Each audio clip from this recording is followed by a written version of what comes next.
trade deal with the UK that will reopen British markets for American companies. All that Britain demands in return is that we keep these two. More dangerous than anybody there. She's just underrated and plays a dumb ginger card. I don't know what I'm doing. But Fergie, you better watch out for Fergie. I mean, Sarah was... Finally, Auntie confirms big bombshells that we all kind of knew. Meghan yachting ways, Meghan's client. When Colin Jost cracked that one joke, it wasn't just laughter echoing through the studio, it was the sound of years of royal drama being ripped wide open. One single punchline did what tabloids, books, and interviews never could. It exposed cracks Meghan had spent years trying to hide behind that flawless smile and her carefully polished Duchess aura. People gasped. Others chuckled nervously, and even through the TV screen, you could feel the shift that moment when humor turned sharp enough to cut through image. That he was a very, very clever man, and he didn't like to show himself a lot. In fact, there are very far and few pictures taken of him. If Meghan thought that little trade deal jab was the worst of it, she had no idea what Colin had prepared next. He didn't flinch, he leaned in.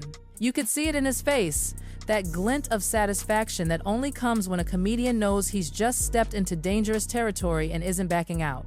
The laughter wasn't just laughter anymore, it was release. Colin's tone slowed, sharpened, his delivery deliberate, like a man peeling back a secret layer the world had been dying to look at. The whole studio froze, caught between entertainment and exposure. Placed Meghan at that yacht in Thailand in 2002, but said that it's too bad that there's no pictures of it, you know, and then you posted a blind item about... And then came that line, the one referencing Harry's moment from Spare, when he mistook the Queen's aide for a servant. Colin didn't even need to exaggerate, he just let it breathe, letting the absurdity fill the silence. The audience didn't know whether to laugh or cover their mouths, and that's what made it genius. The joke wasn't just a dig, it was a mirror, reflecting everything people had begun whispering about the Sussexes, but never said out loud. The tension worked in his favor. It was uncomfortable, yes, but magnetic. Reason. You see a lot of pictures of people. He used to take pictures of people in his yacht, but he didn't get any pictures of himself. It was always getting pictures of other people. You could tell this wasn't about Harry anymore. Colin wasn't mocking a prince. He was dismantling the myth that surrounded the Sussex brand. The victimhood stories, the dramatic confessions, the endless truths sold through perfectly staged lighting, all of it suddenly looked like theater. It was still comedy, yes, but beneath the laughter was something far more dangerous. Exposure.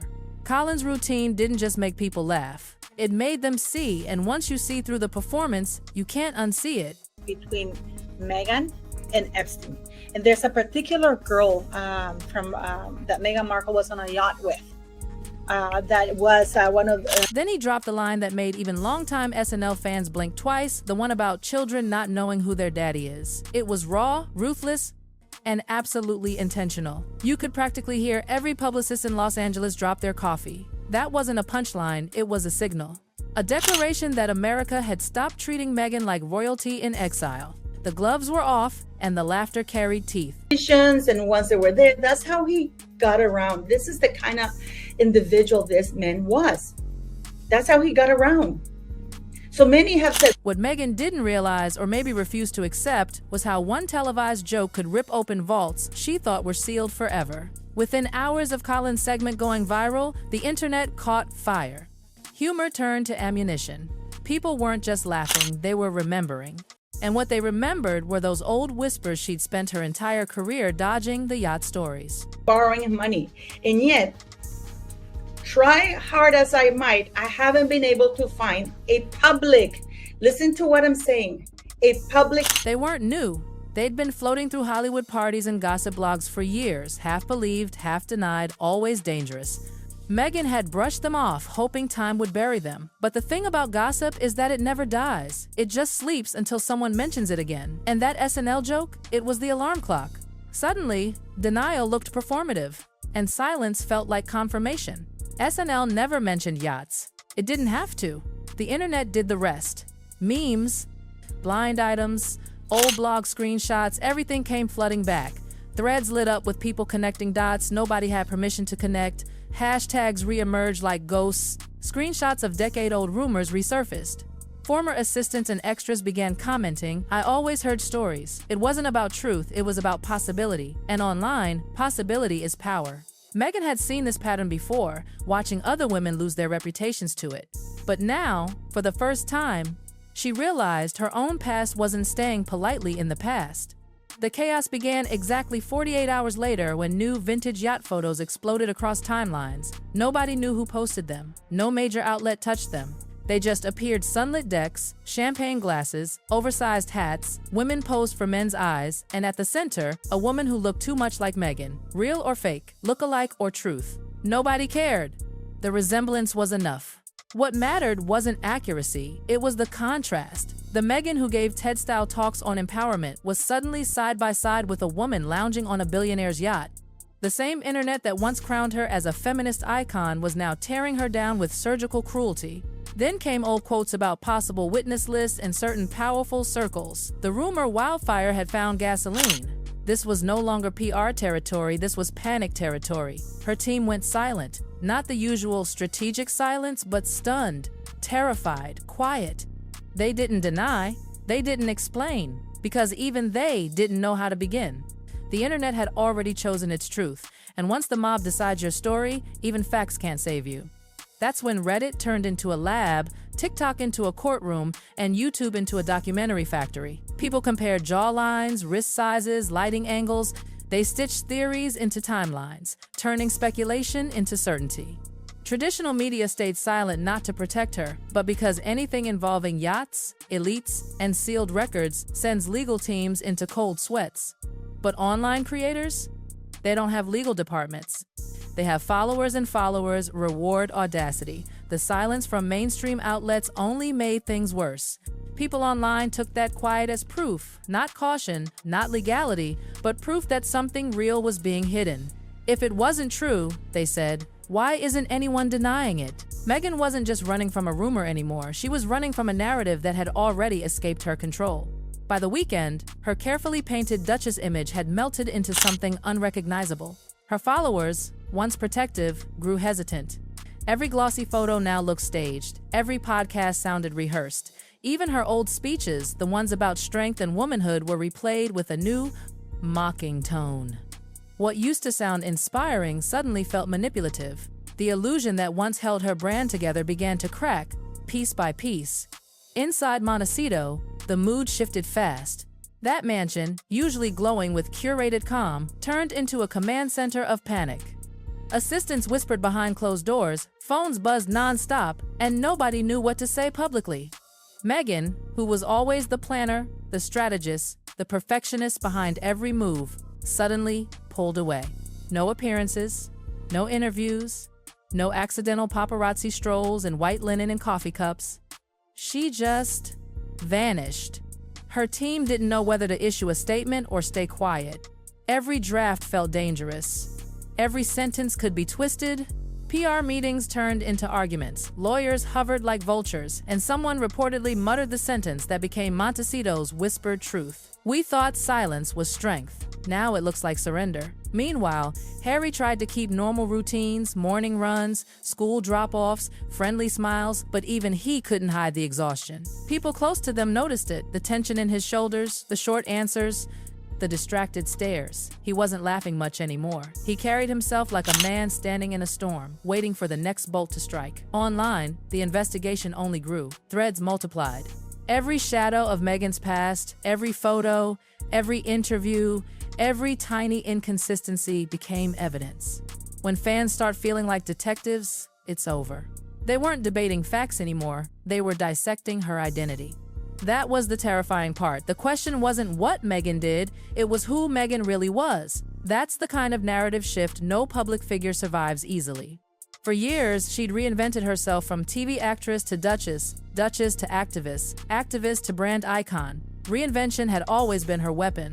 But reinvention only works when people still believe in the transformation. Now, they didn't. Old interviews resurfaced, and viewers analyzed her micro-expressions like scientists, the smiles, the pauses, the way she blinked. Every gesture became a clue. Every old act of kindness was picked apart for motive.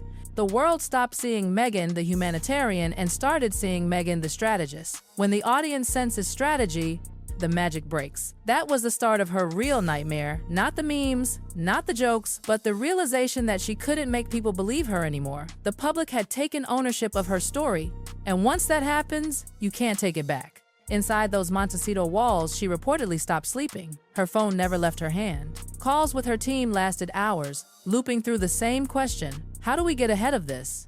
But there was no getting ahead. The story had gone viral in a way no PR plan could manage. Her public image, the authentic, modern Duchess, began collapsing under the weight of its own perfection. Every curated smile suddenly looked like evidence of manipulation. The irony was cruel. The more she tried to appear genuine, the more artificial she seemed. Even friends started whispering. Invitations slowed. Collaborations hesitated. Nobody wanted to be the next headline in someone else's scandal. And the internet didn't stop, it evolved. It began creating new theories, deeper ones, connecting Meghan's timeline to people, places, and circles she'd rather never hear again. Each new thread felt like another brick sealing her in a narrative she no longer owned. For years, she'd believed she had outsmarted Hollywood and outmaneuvered the palace. She controlled her camera angles, her interviews, her narratives. She'd turned her life into a brand. But the internet doesn't play by palace rules. It doesn't wait for statements. It writes its own. Now millions of strangers were deciding not only what happened, but who she was. And worse, they were agreeing with each other. The story no longer belonged to her. It belonged to the crowd. That's when fear turned into something colder: irrelevance. Because scandal fades, but once people stop believing in your story, your relevance dies. Meghan could handle gossip. She could even handle hate. What she couldn't handle was disbelief. Interviews couldn't fix it. Netflix couldn't fix it. The soft lighting, the white button-downs, the carefully emotional glances, none of it worked anymore. Authenticity was the one thing she couldn't convincingly sell. Her voice, once commanding, now sounded rehearsed.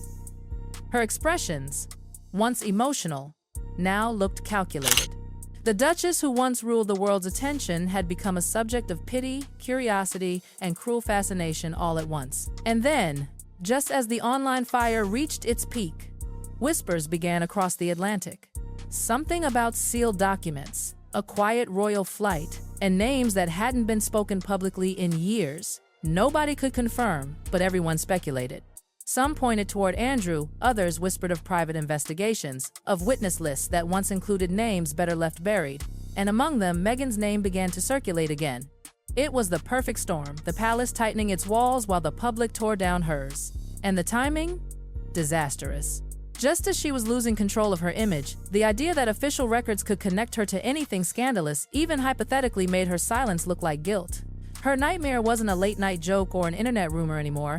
It was something far deeper, the merging of two worlds she'd always tried to keep separate, the palace and the public. When both start asking the same question, who is she really, there's nowhere left to hide.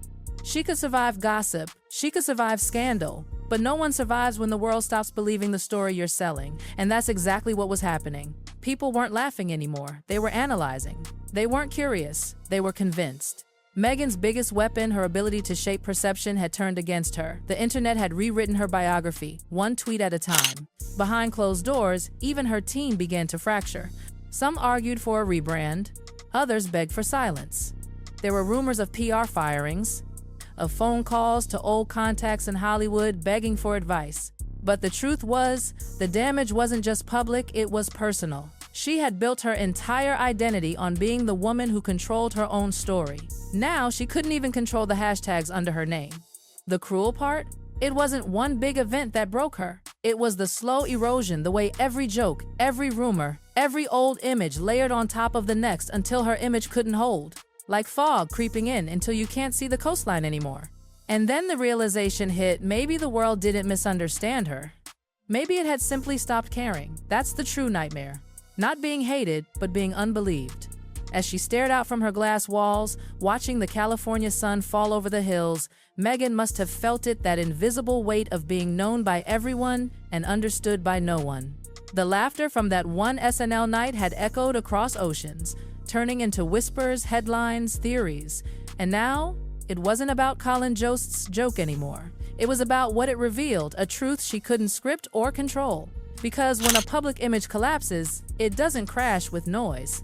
It fades quietly, replaced by questions that no one can answer. And this time, there was no palace to protect her, no network to spin it, no glossy photo shoot to make it disappear, just silence. The kind of silence that doesn't heal, it haunts. Her story wasn't ending that week, it was warning her. A warning every public figure dreads but few ever hear in time. You can survive a scandal, but you can't survive when people stop believing your story. And for Meghan, that disbelief had finally begun.